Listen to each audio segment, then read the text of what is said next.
본문의 말씀을 가지고 주님이시라라고 하는 제목으로 우리 함께 은혜를 나누도록 하겠습니다. 좀 오래된 이야기 가운데 어느 회사에서 그 입사 문제가 있었습니다. 한 200여 명 되는 사람에게 어떤 문제였냐면, 지금 차를 타고 내가 가고 있는데 폭우가 쏟아지고 있어요. 그런데 버스 정류장을 지나가는데 거기에 세 사람이 앉아 있습니다. 죽어가는 할머니, 나의 생명을 살려준 의사, 그리고 나의 이상형인 아름다운 여자. 그런데 이 셋 중에 딱 한 명만 태울 수 있어요. 딱 한 명만 태울 수 있는데 당신은 누구를 태울 것인가? 라고 하는 것이 이제 문제였습니다. 죽어가는 할머니를 태우는 선행을 할 것인가? 내 목숨을 살려준 의사에게 은혜에 보답할 것인가? 아니면 나의 이상형을 선택할 것인가? 쉽지 않은 그런 질문이죠. 저도 한번 여기에 답을 한번 해봤어요. 저는 누구를 선택했을 것 같아요?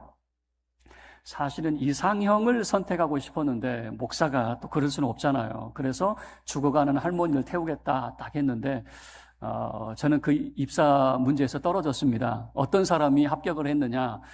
이 사람은 이렇게 대답을 했어요. 의사에게 내 차를 주고 죽어가는 할머니를 모시고 병원에 가도록 만들고, 나는 내려서 버스 승강장에서 내 이상형과 함께 버스를 기다릴 것이다.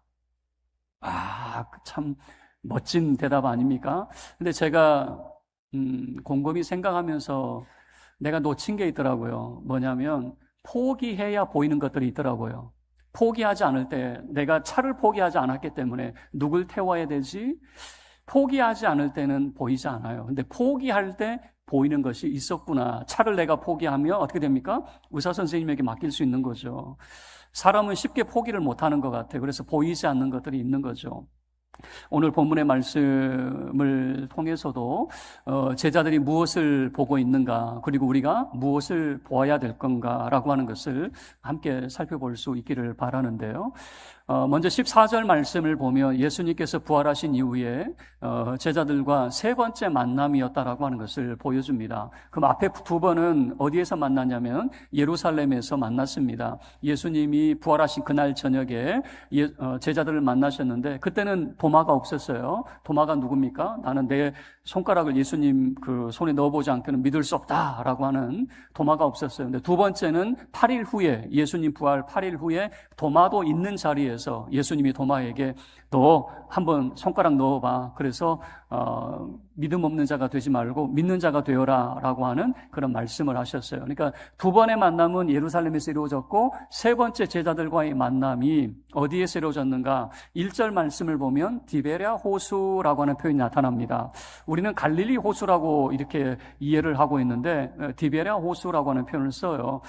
그 이유가 뭐냐면, 그럼 먼저 갈릴리라고 하는 이름이 붙여진 이유를 좀 살펴봐야 되는데, 솔로몬과 관련이 되어 있습니다. 솔로몬이 성전을 7년 동안 짓고 자기 왕궁을 13년, 그러니까 20년 동안 건축을 했는데, 20년 동안 자기를 도와준 사람이 그 북쪽에 두로 왕 히람이라고 하는 사람이 있었습니다. 그래서 두로 왕에게 보답을 하면서 이 갈릴리 지역을 넘겨줬어요. 갈릴리 지역을 왕궁과 성전을 지어준 보답으로 줬죠. 그런데 사람마다 다 다르잖아요. 누군가에게는 필요한 거지만 누군가에게는 필요 없는 것이 될 수 있잖아요. 예전에 말씀드렸지만 제 생일에 제 아이가 그 초등학교 때 딱지, 그리고 그 고무 딱지가 있어요. 거기에다가 500원 딱 넣어가지고 저에게 가장 자기에게 소중한 것을 제게 줬는데, 저에게 딱지가 필요할까요?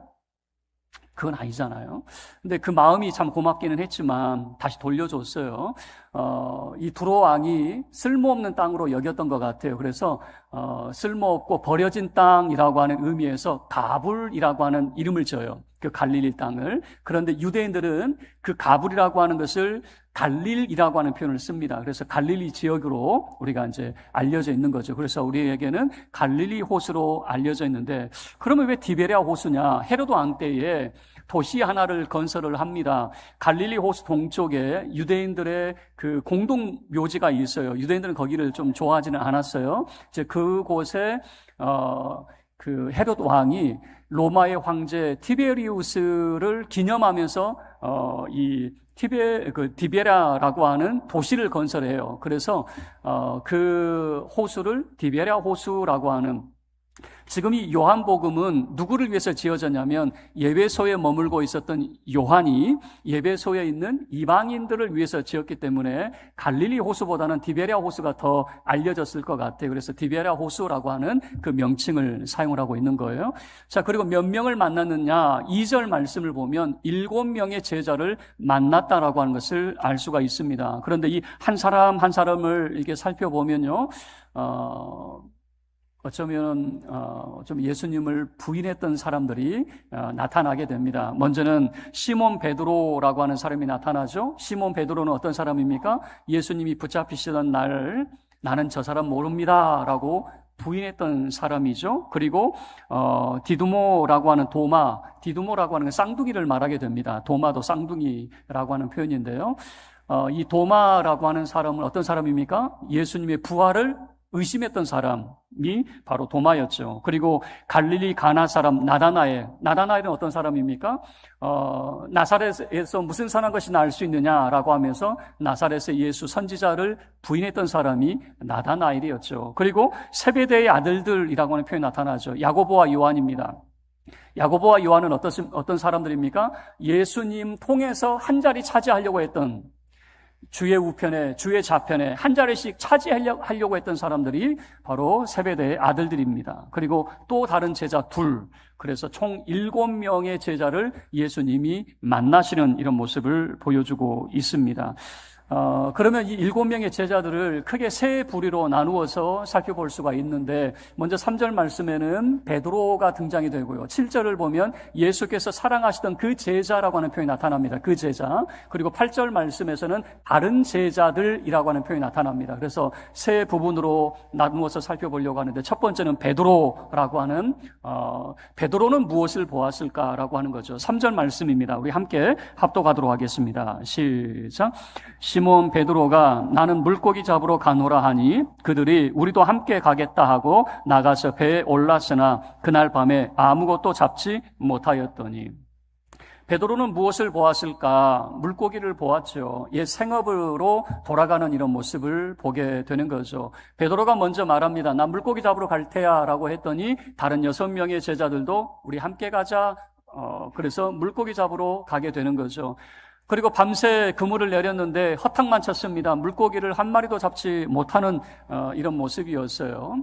자, 그런데 날이 새어 가려고 할 때에 육지에서 한 사람이 있습니다. 그 배와 육지와의 거리는 한 50칸쯤 떨어졌다고 이야기하거든요, 성경에서. 그러면 50칸쯤이라고 하는 것은 약 90m 정도가 됩니다. 90m 정도의 육지에 어떤 사람이 서 있으면서 그 사람이 말을 해요. 그러니까 새벽녘이니까 아마 대화도 가능했던 것 같아요. 큰 소리로 물었겠죠. 물고기를 잡았습니까? 라고 물어보니까 잡기는 뭘 잡아요? 아니요, 못 잡았어요. 라고 이야기를 해요. 그런데 또 육지에 서 있던 어떤 사람이 배 오른편에 그물을 내려보세요. 라고 이야기해요. 자, 여러분 같으면 배 오른편에 그물을 내려요? 안 내려요? 참 제자들은 믿음이 참 좋은 것 같아요. 저 같으면 네가 뭔데? 저는 그랬을 것 같아요. 네가 뭔데 이래라 저래라야. 밤새 우리 허탕만 쳤구만. 또 생고생하게 만들어. 저는 그럴 것 같은데 제자들 참 믿음이 좋아요. 배 오른편에 그물을 내리세요 라고 했더니 그 말을 듣고 배 오른편에 그물을 내렸어요. 그랬더니 밤새 허탕을 쳤는데 이 날이 새어갈 그 무렵에 이 고기가 그 시간엔 잡히는 건 아니거든요. 엄청난 물고기가 잡혀요. 나중에 육지에 나와서 그물을 딱 들여다놓고 물고기를 셌는데 작은 물고기도 아닙니다. 큰 물고기 153마리 엄청난 물고기를 잡게 되었는데 그물이 찢어지지도 않았어요. 이런 놀라운 역사가 일어나게 되었죠. 이 베드로가 본 것은 물고기를 보고 열심히 노력을 했지만 허탕만 치게 되었죠. 그런데 누군가의 도움을 통해서 그의 삶이 채워지는 이런 모습을 보여줍니다. 여러분의 빈손, 그 허탕치는 삶 속에 누군가의 도움을 통해서 채워지는 은혜가 있기를 주님의 이름으로 축원합니다. 두 번째는 그 제자가 등장이 됩니다. 7절 말씀을 보셔요. 우리 함께 합독하겠습니다. 7절입니다. 시작. 예수께서 사랑하시는 그 제자가 베드로에게 이르되 주님이시라 하니 시몬 베드로가 벗고 있다가 주님이라 하는 말을 듣고 겉옷을 두른 후에 바다로 뛰어 내리더라. 자, 예수께서 사랑하시는 그 제자 누굴까요? 이름은 등장이 되어 있지 않죠. 그러나 요한복음에서 요한은 자기를 요한이라고 말하지 않아요. 예수께서 사랑하시던 제자라고 하는 표현을 씁니다. 그래서 요한복음에서 예수께서 사랑하시는 자 그러면 다 누굽니까? 요한입니다. 자기 이름을 쓰지 않아요. 그 이유가 뭐냐면 요한은 예수님에게 큰 사랑을 받은 사람으로 자기 자신을 인지를 하고 있는 것이죠. 자, 여러분, 예수님께서 여러분을 사랑하십니까? 한 번만 더 물어볼게요. 잠자는 분이 계셔가지고 예수님께서 여러분을 사랑하십니까? 나를 소개할 때 요한은 이렇게 소개하죠. 예수께서 사랑하시는 그 제자, 자기 이름을 말하지 않아요. 나는 예수님께 얼마나 큰 사랑을 받았는지 몰라 라고 하는 거죠. 이 요한의 고백이 저와 여러분의 고백이 될 수 있기를 바랍니다. 이 요한이 베드로에게 이야기합니다. 저 멀리 지금 90m 떨어진 곳에 지금 요한은 이렇게 말하죠. 주님이시라 라고 이야기를 하게 돼요. 90m 떨어져 있습니다. 여러분은 한 100m 떨어져 있는 사람 누군지 알아봐요? 못 알아봐요? 저는 눈이 좀 어두워가지고 앞에 있는 분이 누군지도 잘 안 보여요. 사실은 잘 안 보여요. 근데 90m 떨어져 있어요. 누구인지. 그리고 날이 밝은 아침도 아니고 날이 새어가는 새벽녘입니다. 그 정도 거리에서 알아볼 수 있어요? 근데 어떻게 알아볼까요? 눈으로 보고 알아본 건 아닌 것 같아요. 그런데 요한은 알아보더라고요. 우리에게 도움을 준 그 사람이 누구인 줄 알아보고 주님이시라 라고 이야기하더라고요. 그러면 어떻게 알아봤을까? 이런 생각을 해봐요. 제가 예전에 그 헬로 고스트라고 하는 영화를 봤어요. 헬로 고스트 그 내용은, 어릴 적에 교통사고로 가족을 다 잃었어요. 살 낙이 없죠. 그래서 늘 죽으려고 했는데, 죽으려고 하는데 안 죽어요. 그래서 자기의 소원이 뭐냐면 죽는 게 소원인 한 남자, 주인공은 차태현이거든요. 그런데 죽다 살아나서 그런가? 귀신이 보여요. 이 사람 눈에. 근데 어느 날 귀신이 달라붙는데 어느 귀신이 자기에게 한꺼번에 달라붙었느냐? 자, 첫 번째는 변태스러운 할아버지. 그리고 두 번째는 담배를 얼마나 폈는지 담배 냄새가 빠지지 않는 꼴초 아저씨. 세 번째는 말만 하면 징징거리고 우는 울보 아줌마. 네 번째는 단 것을 얼마나 많이 먹는지 그 꼬맹이. 요 넷이 한꺼번에 다 달라붙어가지고 자기 소원을 들어줘야 떠나겠다고 이야기하는 거예요. 그래서 그 영화의 내용은 줄거리는 그 소원을 하나씩 들어주는 그런 내용이거든요. 뭐 그냥 뭐라고 그럴까요? 좀 코미디 재밌는 그냥 웃긴 영화 정도로 봤다가 마지막에 반전이 있더라고요. 마지막에 반전은 뭐냐면 울보 아줌마의 소원은 뭐였냐면은 그 시장에 가서 장을 봐서 김밥 재료를 사다가 김밥을 만드는 거거든요. 자, 김밥을 만들었어요. 그리고 그 김밥을 자기 여자친구하고 같이 먹는데 그 여자친구가 이렇게 말하는 거예요. 김밥에 미나리가 들었네? 라고 하는 거예요. 근데 그 주인공이 이렇게 말하는 거예요. 나 어렸을 때 엄마가 미나리가 피를 맑게 한다고 꼭 김밥에 미나리를 넣었어. 자, 여기서 반전이 생겨요. 반전이 뭐냐면 미나리. 곰곰이 생각해 보니까 자기를 괴롭혔던 귀신들이라고 생각했는데 그 귀신들이 알고 보니 가족들이었던 거예요. 어릴 적에 교통사고로 잃어버렸던 가족들이 자기에게 찾아온 것이었거든요. 이게 반전이거든요. 그 깨달은 거죠. 몰라봤다가 어떤 미나리를 계기로 해서 그분들이 누구였는가를 알게 되는 거죠. 자, 그러면 다른 제자들은 저 밖에서 우리에게 말씀하시는 분이 누구인지를 몰랐는데 요한만큼은 알아보더라고요. 왜 알아봤을까? 도대체 눈으로는 누군지는 식별이 불가능했을 것 같은데 어떻게 예수님인 줄 알아봤을까? 그런데 이 사건이 마치 이미 겪었던 사건 같아요. 데자뷰 현상 같아요. 뭔가가 오버랩이 되는 사건이란 말이에요. 무슨 사건이었느냐? 예수님께서 베드로와 요한을 부르시던 소명의 자리가 있었어요. 부르심의 그 첫 소명의 자리.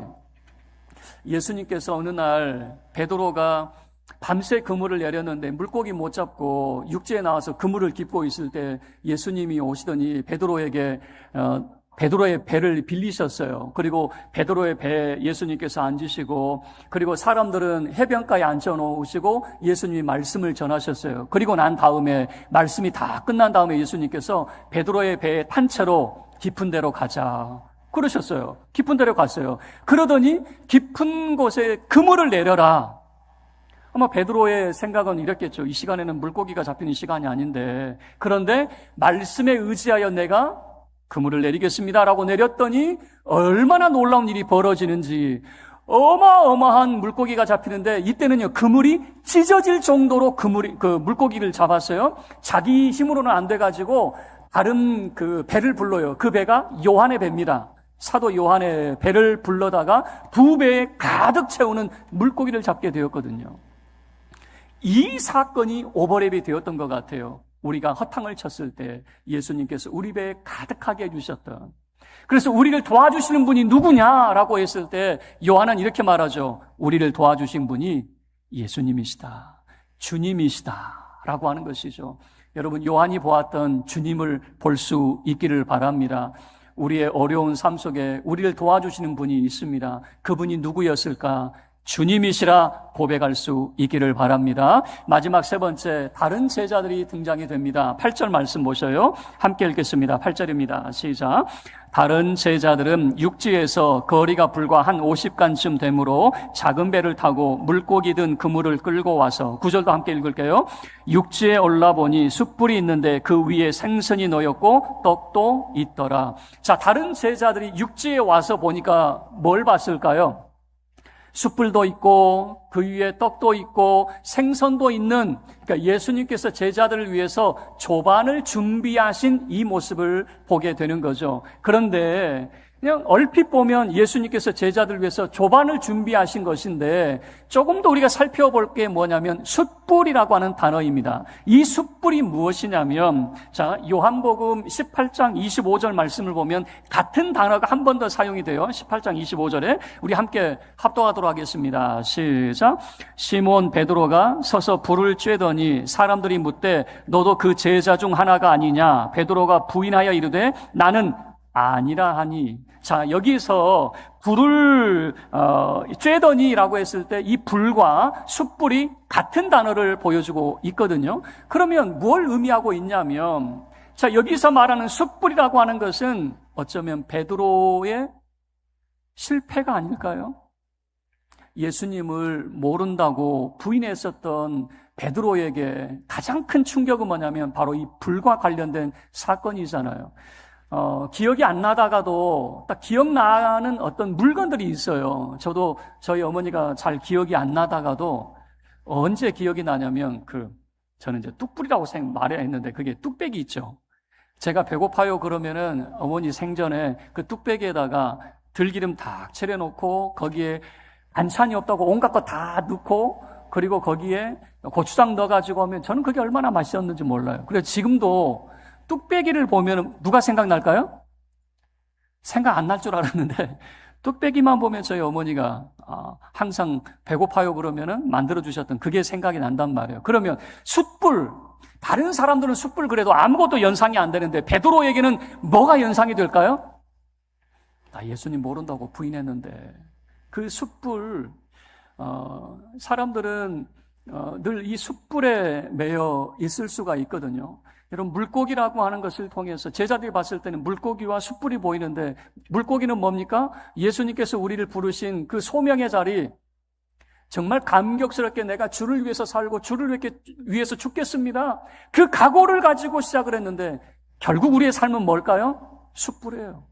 실패했어요. 여러분은 자신의 모습을 보세요. 내가 주를 위해서 살고 주를 위해서 죽겠습니다라고 했지만은 결국 숯불 앞에서 다 무너져 버리는 거 아닙니까? 내가 할 수 있는 게 아무것도 없어요. 나 이런 사람이에요. 이런 사람이 주를 위해서 내가 뭘 할 수 있습니까? 숯불 앞에서 다 무너져 있는 것이죠.